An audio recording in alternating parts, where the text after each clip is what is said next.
নদীর মাছ কে যে নদীর মধ্যে মাছ মারবেন যে মাছ কিনবো আজকে মাছ বেচা কাই গো ভাই তোমার নদীর হ্যাঁ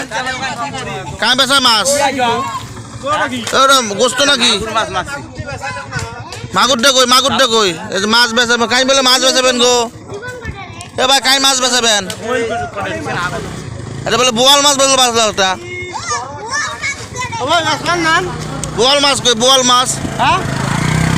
এটা বলে মাছ বেচবেন কয় কেজি হয়েছে 3 কেজি এটা কথা হলো এত নদীর মধ্যে এলাম মাছ এটা মাছ মারবো আর কই ভাড়া চলে গেল ঈদের ভাড়া চলে গেল আমার কই এটা বোয়াল মাছ বলে আছে কই এটা খেও দাও বাবা শব্দ না এটা খেপ দাও টান দাও দেখি একটা টান দেওয়া দাও টান দাও বোয়াল মাছ